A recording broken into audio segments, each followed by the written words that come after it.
Hey, everybody. This is Erik J. Olson for another episode of the Managing Partners Podcast. On this podcast, we interview America's top managing partners to figure out how they're running their firms, how they're growing their firms, and how they keep their case pipeline full. And today I have with me Andrew Zihmer. Hey, Andrew. Hey, Erik. How are you doing? Thanks for having me on today. I'm doing great, man. Hey, I love the look, dude. I love the look. Polished head, just like me. Yes, it's a good look. A little bit of fuzz on the chin. It's a winning strategy. Yeah. It's like looking in the mirror. Well, hey, man, I appreciate you making the time. Could you tell the audience a little bit about yourself and what you do? Sure. So I'm Andrew Zihmer of Zihmer Law Firm. My wife and I own it. We're an estates and trust kind of boutique in the Pittsburgh, Pennsylvania area. And what we kind of found was, we made a lot of sense that we could kind of work on some big vision and things together and then really keep Tracy in the legal space as much as possible because she's the legal brains of everything. And so I try to do a lot more of the day-to-day management. And then I found this unique niche in marketing and sales. And so most of my day is then spent in kind of the marketing world. And that's what I do. That's a really interesting combination of skills and talent. So you are not a lawyer. No. But what's great about it is that you're partnering with your wife, right? You have the inclination, the desire to grow the law firm, but you actually can't like run the law firm yourself, right? Because you're not a lawyer. So it's an interesting concept with like law firms, that you have to be a lawyer in order to run a law firm, but other businesses are not like that. But you need probably someone who's not a lawyer in order to reach out to people beyond the referrals that most law firms rely on. Was that kind of your experience and your wife's experience, like before you came on board, that it was really referral based? It was. So, what she built at other firms, and then when she first launched Zihmer Law Firm, was that it was fully referral based, with her different, the circles of influence and different people that she'd meet, and very little trickle then of even return clients and things. And so it was a nice growing business. It did well, but as you know, there was all kinds of untapped channels that we were not getting into. And so that's what I've tried to focus on then, is kind of everything else. Awesome. So what are some different ways that you try to get people attracted to your firm, people that aren't referred to you? Absolutely. So everything from things that you're very aware of. So, search engine optimization through our website. We do use Google Ads and PPC a lot. Social media, we've had specifically really good luck with Facebook and Facebook groups. With Tracy being a working mom, that gives her a lot of clout with other working moms and parents kind of in the community. So we get a lot of clients then from Facebook groups. And then also getting more specific and intentional with trying to get back in front of old clients. We've been seeing now more and more people refer us. We say, hey, where did you come from? So-and-so that worked with you 3, 4, 5 years ago. And so that's been building up as well. And so as we build that also then gives us the opportunity for new referral sources as well, where at times then they say, I want you to meet my accountant because you guys were, I had an old attorney 10 years ago. You're way better. I want to work with you, and they should meet you. So then it builds new relationships for us as well. And it's really just exploded over the past 3 or 4 years. Very cool. Very cool. That's awesome. Actually, can we dive a little bit into the Facebook groups? Yeah. So do you have a group that you started yourself, or are you mostly like tapping into other people's groups? Yeah, tapping into other people's groups, and they are a lot of communities have them. It's, so we're in the South Hills of Pittsburgh, and so they're South Hills moms groups, Pittsburgh moms groups, like for the different counties, the different school districts. And we're just active enough in there, but it's really a passive where someone will say, hey, I need a will for my family. Any recommendations? And all of a sudden, of the 10 recommendations that come up, we end up being 7 or 8 of them. And so that builds trust. People call, or they then Google, they go to the website, they see something professional that explains what we do clearly. And that, prompts them to say, I should give these folks a call. And then once they're there, they're kind of into the sales funnel. So let's dive even a little bit deeper. All right. So let's say that someone posts, hey, I'm looking for some help with a will or something like that. Now, is this something that can you kind of explain the process? Like, number one, like, is this something that you're like actively like you or your wife are actively logging in and looking through all those messages? Do you have some software that will alert you? So we will manage it ourselves. I would say It's a mix of us being in there to respond. But what we have found is when we kind of plug ourselves, you're plugging yourself. Of course, you think you're the best. It works so much better when past clients are in those groups saying, hey, work with Tracy, go call Zihmer Law Firm. Here's their website. Here's an email address. And then we track a lot the back end with cookies and how people call us. We use a tool called CallRail. And so that allows us to then see if someone ends up calling our law firm, which that's primarily how people contact us, we can see the journey they took. We can see how they found us originally. And you'll see it get referred out from Facebook, come in, maybe then a Google search, right? And then, oh my gosh, and you guys are the top estate planning law firm. You showed up number, in an ad in the map pack, and then third organically. Wow, you guys must be great. And it all builds this trust. And you go, it's not really any one thing. It all adds together.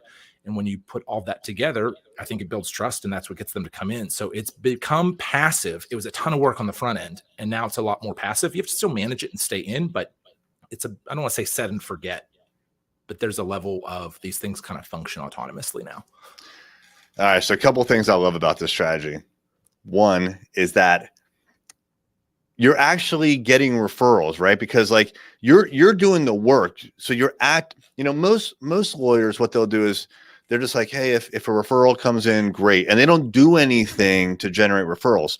So you're doing the marketing work to scan these Facebook groups. For number one, find the groups that are pertinent, scan them on a regular basis. That's active work. When you find one, then you're actively going to your clients and you're asking them to refer you on that specific comment, right? Yes. And what's great about that is you are actively generating referrals. Now, it's through marketing, but actually, I'll say probably just all of them. All law firms are not doing this. And we've interviewed over 200 managing partners, and no one is actively generating referrals. It takes work, right? And this is your full-time job. So this takes a lot of work to do this.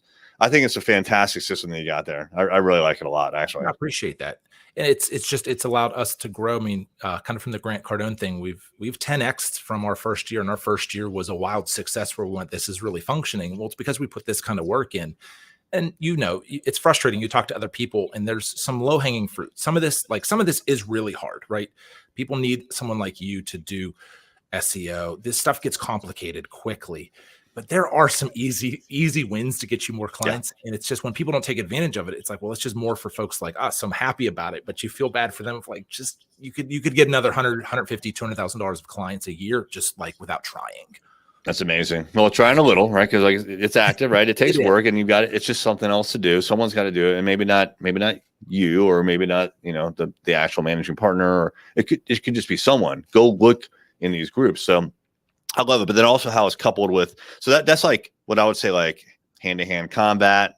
I say like Gary Vaynerchuk. I know we follow a lot of the same people. Like Gary Vaynerchuk says this all the time: hand-to-hand combat.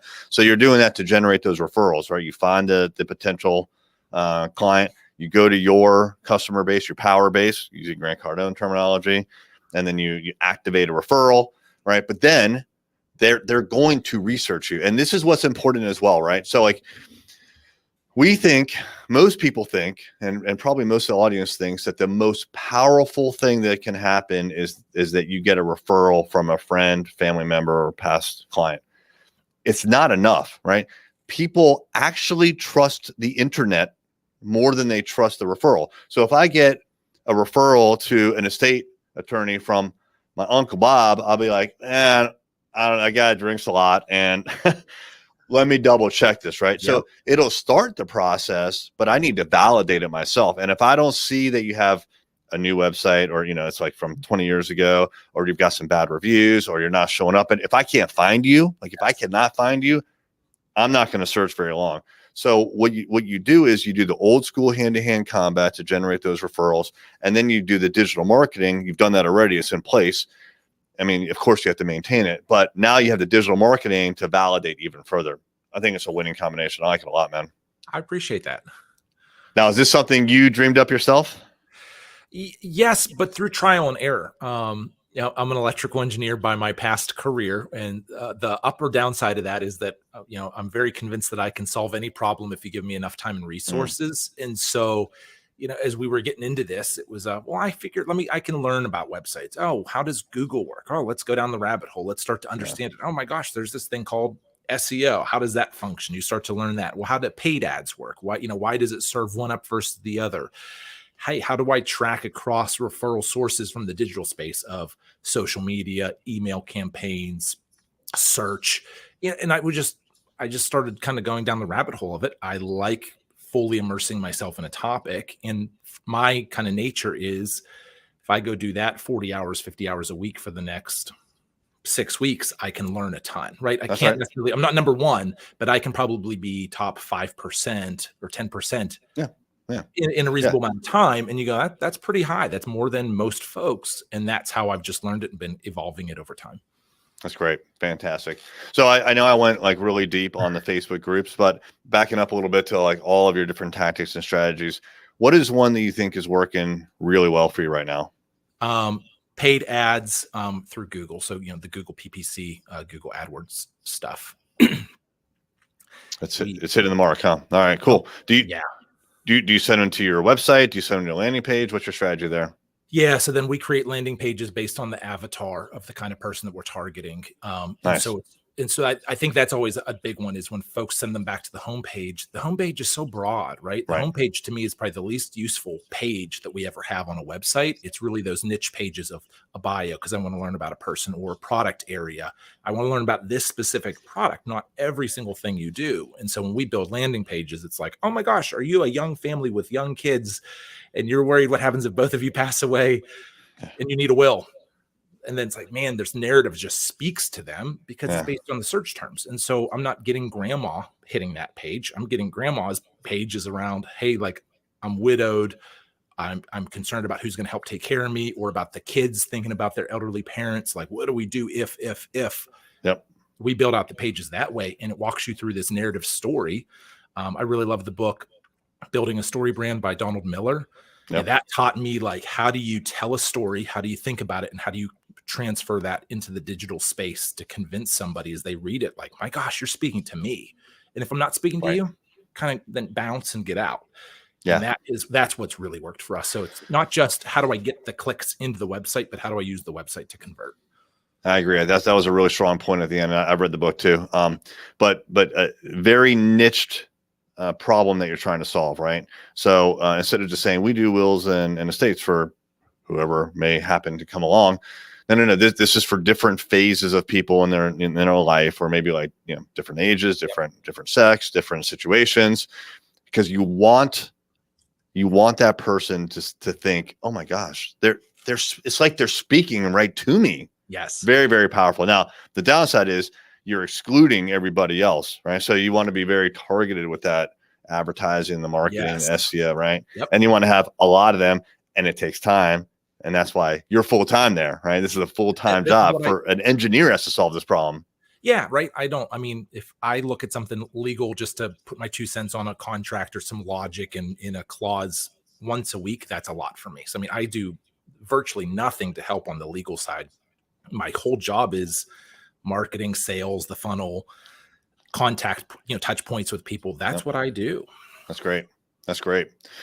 So conversely, what is something that maybe used to work well and you're like, I'm kind of walking away from that, or you've already walked away from it? Yeah. It's been a couple of campaigns. I'd like to talk about one because, I do like to showcase failures as well. And so we had this awesome idea a couple of years ago for, when a minor becomes an adult, they're an adult, make their own decisions, and their parents no longer have a say. And so we went, wow, and when kids go to college, it would be great if we could get them to get a healthcare power of attorney. So we hit all kinds of campaigns. We did digital marketing, Google ads. We came up with landing pages. We were on Facebook. We reached out to colleges, universities talking about it. We didn't get a dang client, not one. It was a total flop. And it was like the core concept was good, but sometimes that execution's not there. You have to go back to the whiteboard. And so it's not all just like, oh, I just turn it on and it all functions. We've had flops. We've had things not pan out. And to me, that was like an utter failure. And someone else has probably figured that one out. Hey, that's part of the game. Yeah. Well, probably college kids don't have a ton of extra money besides for beer, right? Yep. I think that's a big one. Awesome. So you've 10x'd since you've been there, which is fantastic. That's really impressive. What are your future plans? Like, if you could project out 3 to 5 years. Yeah. Where do you see yourself? 3 to 5 years, we're going to be coming up on another 10x. So I guess a 100x from year one. That is the goal. Wow. We're looking to expand, in more cities and offices in Pennsylvania. And then we want to start moving into some other states strategically. So, we're kind of the vision board or the mapping out process would be, by 5 years, we should be probably between 4 and 7 offices total and coming up right around the $10 million a year mark, give or take. Very good. That's awesome. Good for you. Congratulations. Yeah, thanks, man. Yeah, and I am guessing that local SEO is a big play for you as well, especially with all the offices that you want to open up. Right. It's very geographic. We get, when you think about where we get our clients from, you can kind of make this like heat map of most are basically in our zip code in our backyard. Yeah. The surrounding areas, yes, still like Pittsburgh is a reasonably sized city. We get them kind of from all over Pittsburgh, and we're kind of south of the city. But when you start getting, 30, 40 miles away, they really trail off. And then when you get to the middle of the state or up on the Great Lakes, we get 1 or 2 a year. And I go, man, if I could plop them into different areas based on certain, just geographic details, then I can kind of pick that area back up. I worked with a colleague from engineering. She got a degree in data science. And so her capstone project, she needed to do a big data science project. So she reached out and we were able to share, the data that we were able to, that we had. And she was able to write an algorithm that gave us contiguous zip codes across the US that mimicked the zip codes that work best for us. So she was able to give me a report of like basically every metropolitan area in the US that's similar to where we have really good success. And it was not cities you would think. And so it was, target Charleston, South Carolina, target, these suburbs outside Cleveland, but that Philadelphia is not one of them. And she was able to do that. And so that's kind of the guiding point then to where do we want to go next? That's interesting. That's really interesting because you're using data to inform your decisions, which everyone should be doing, but easy to say, hard to do, right? Yes. Good for you. Like I said before, we follow a lot of the same people. We have a lot of the same network. We do. But there's one where we don't overlap. The Lion's Den. Can you tell us a little bit about that? Like how you're involved in that group, what the group is? Yeah. So Lion's Den is an online coaching group kind of group. I'll get in more. So it's led by Sean Whalen. He's at the Salt Lake City area. He runs an apparel company, and he kind of runs in those same circles as Ed Milet and Andy Frisella, Grant Cardone, Dan Fleischman, some of these guys. And so Lion's Den is, a weekly call where he throws out one of his, 4 core principles, which are, he calls them power, production, purpose. And he'll be all pissed off and forget. But basically it's focus on your business, focus on your relationships, focus on like your mindset, spirit, and focus on your body. And if you have all 4 things in alignment, then you're going to function well. But hey, like if your marriage is in a terrible spot, that affects business. If business is in a bad spot, you're bringing that stuff home, but then you're not working out like you should. If you're not working out, do you have the energy to put into these things? Right. So it all goes together. And so it's a weekly call. And then there's kind of a platform. It's almost like its own little social media thing with like-minded folks then who are kind of, inspiring people and trying to help. I like it. I think it's affordable. It's right around $300 a month. So I think for what you get, I get all kinds of cool nuggets out. You can throw questions in. He really tries to answer everybody's question every week.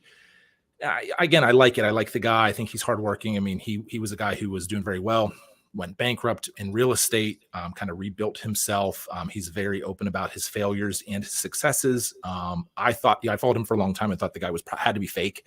And the more I kind of watched him, I think this guy's the real deal. I'm getting to know him some now more. I'm like, wow, this guy's really incredible. So it's a neat group. I think when people join it thinking it's going to just utterly change their life, no, you've got to put the work in. That's right. But he has that group, and he specifically have really helped me with being intentional with my social media. My social media a year ago was picture of the craft beer, the food on my plate. And he shifted me into the mindset of, if this post was going to cost you $1,000 to make, what would you want to tell people? And when I shifted to that, now I feel like I provide value on the platforms. So that was a big one that I got from him. And then the other one was really how to map out to where I want to be. Before I just sort of went, we want to double revenue. Now it's, well, what will it specifically take to double revenue? What do I need to do today, tomorrow, next quarter, 6 months from now? And how do I really do that? I'll be honest, I just kind of dumb lucked it before. And so that's been a great Yeah. skill set for me as well. Yeah. Sounds like a great group. What's interesting for me is that I'm only familiar with the group from Instagram, frankly, and I followed Sean Whalen for a while. I think I still do, but what you just said, it's very similar. The concepts are similar to concepts that others say as well. So like Ed Milet will say something very, very similar, right? Gary Vaynerchuk says something very, very similar. Grant Cardone. And what's reassuring is that these very successful people, they're not giving you wildly different requirements for success. They're saying that this is how I do it, and they're all pretty much the same, and that's very reassuring. And I've heard many successful people say, well, when it comes to success in business and in life, it's very formulaic. You do A, B, C, D, E, F, G, and you're successful. Cool. What are those steps, right? And so if you can learn from someone who's already been there, done that, failed, came back, right? Very, very, very powerful. So yes, I think it's a good thing for everyone to be associated with some sort of group like that. That one sounds really cool. It's a cool name too. And what's the saying on the shirt? Yeah. So, so it's lions, not sheep. And then the other big one for them is, lead or be led. Right. And so it's kind of about being a leader, kind of sticking your neck out a little bit, doing the hard work, doing what needs to be done. Sometimes it's some old school values that I don't shy away from and things. And I think it's a great group. It's, I'm happy to be a part of it. And I think it's a cool mission and a lot of great people I've met through there. Very cool. Awesome. Well, if anyone has any questions about that or anything that we talked about, what is a good way for them to get in touch with you? Yeah. I'm pretty active on LinkedIn and Instagram. So especially LinkedIn, because it's really easy to connect on there and follow and things, give me a follow, connect, shoot me a message. At that point, then, we can get you partnered up or see what you want to learn more about. And I'm, always happy to meet new people and help where I can. Cool. And for those that are just listening, let me say it's linkedin.com/Andrew-Zihmer. I'll spell the last name Zihmer. So go find Andrew on LinkedIn or Instagram. I follow you on Instagram and now on LinkedIn as well. Yeah. Well, cool, man. I'm really glad that we bumped into each other on Instagram. It's always neat to you follow. You're probably like me. You follow a bunch of people on Instagram. Now it's like more people that I don't know that I do know, right? And so it's always interesting to actually connect. Granted, I've never met you in person, but in the real world, which I would say this is, right? Like we're talking a normal conversation. We're just not in person, but it's nice to meet someone in the real world and get a little more knowledge about what they're doing and exchange some ideas.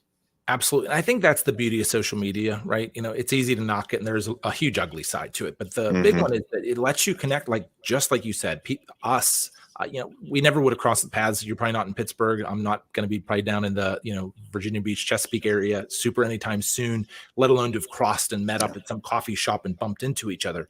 Instagram kind of lets you bump into each other, follow, go, this guy's doing something interesting or whatever, and start a conversation. If it works, kind of keep that moving. And I think that's the beauty of it. More people need to make sure they really take advantage of that. Yeah, another value bomb right there. And let me just kind of amplify that a little bit, and then we'll wrap up. Especially like LinkedIn or Instagram, the two that we've been talking about the most. A lot of people consider those kind of like Facebook, where they just connect with their friends, people they've met in real life. And it's, if you're running any kind of business or you're in business at all, I think it's a mistake. You should treat it more like a networking event.